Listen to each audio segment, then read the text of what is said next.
I'm reliving Leicester City's 2015-2016 season, one day and one game at a time. Today, 21st of November 2015, was actually a match day. Leicester City were away at Newcastle United. A big game, not because we were in third and if we won, we could potentially go top of the table, but because Vardy was going for his 10th in a row. He'd been away with England, he picked up a knock. Claudio had said he'd been training, but he wasn't sure if he was going to play. So we're all a bit worried that he might miss this game and miss his chance to go for the record. But I think deep down, we all knew he was going to play. We all knew, even if Claudio told him he wasn't going to play, he probably would just go on anyway. We all knew that if he came back from the England camp in a wheelchair, he'd probably just go on anyway. We all knew if he's in a wheelchair and he went on anyway, he'd probably still fucking score. So, like, it's nice to hear Claudio say Vardy's in the team, but deep down, we know. So who else played that day? Schmeichel at the back, Morgan, Hoof, Fuchs and Simpson at the back. Then we had Kante and Drinkwater in midfield. We had Mahrez and Albrighton on the wings. And then up front, we had Vardy and Ajoa. So it really started to look like that classic Premier League winning team, to be honest. On the bench, we had Delat, King, Schlupp, Okazaki, Nathan Dyer, Schwarzer and Gokhan there, all on the bench. Who did Newcastle have? Let's have a look. So it looks like, they had Ariasi Perez up front. That's why they didn't score, probably. He's all right, Perez. It's not too bad. Then they had Windham, who was really pulling up trees for them that season, as much as anyone on that team was anyway. Who else? Cisse. Yeah, the rest of them are shit. All right. So yeah, we were third. They were sort of fourth from bottom. They were having a terrible season. They had Steve McLaren. We had Claudio. So yeah.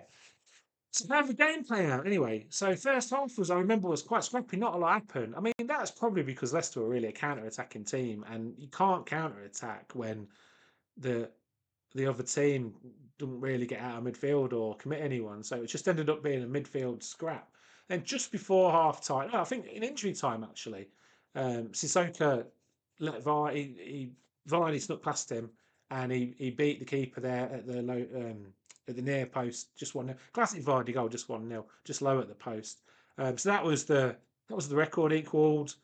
That was Leicester. It turns out Arsenal had been winning, but then I think Arteta had actually scored an own goal for them. So they were 1-1 at the break, and we were 1-0. So at half time, we were top of the table, and I'm pretty sure we were celebrating that. So I mean, like, think about it. We had like a record-breaking goal scorer, and we were top of the Premier League after halfway through the 13th game. Crazy times, really. Like, and we weren't really expecting that. So anyway, we were happy. Half time, I don't know what McLaren said to Newcastle, but it obviously wasn't as effective as what Claudio said to the boys. Maybe the pressure of that goal being scored by Vardy just took the pressure. The release of that took the pressure off the boys. But we looked good in the second half. Scored a second goal at the 63rd minute. If you remember, Mahrez had the ball on the right wing, and he got to the edge of the box, dinking around with his feet like this, looked up, saw Ajoa unmarked at the far post, just beautiful little, like, sort of hanging cross, turn at the far post, and Ajoa just completely unmarked, just headed it home. Just a lovely, lovely goal, like, really simple, really nice, largely purely Mahrez's skill, just doing exactly the right thing, really, really well, and a great finish. Then it looks like Ajoa ended up going off in the 73rd minute. Shinji came on 7 or 8 minutes later. Oh no, sorry. It looks like next up, Vines went off in the 77th minute. Just saving. We're 2-0 up now. Andy King came on, so just strengthening up that midfield a little bit. And then in the 83rd minute, one of my favourite goals, actually, one of my favourite Shinji goals, it summed him up. He was a little bit kind of chaotic, Shinji, and I like that about him. If you remember the goal, so someone got into the box, and if you look, it's actually Danny Simpson. He's hard at running into the box. I don't know what the fuck he's doing up there, but he takes a really powerful shot. The keeper, all he can do is parry it. He parries it, it goes straight up in the air, comes straight back down about a metre and a half out from the goal line. Shinji jumps to just try and head it in, but he completely mistimes his jump, so he sort of jumps over the ball.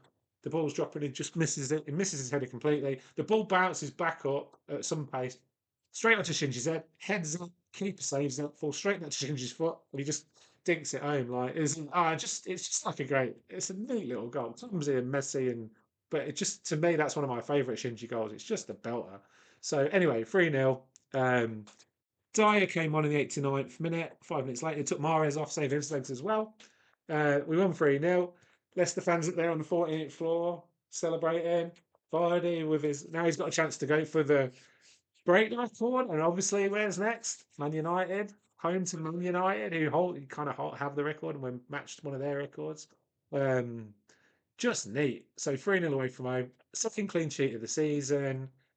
Um, this is the game, and we ended the game top of the table because Arsenal actually lost 2-1.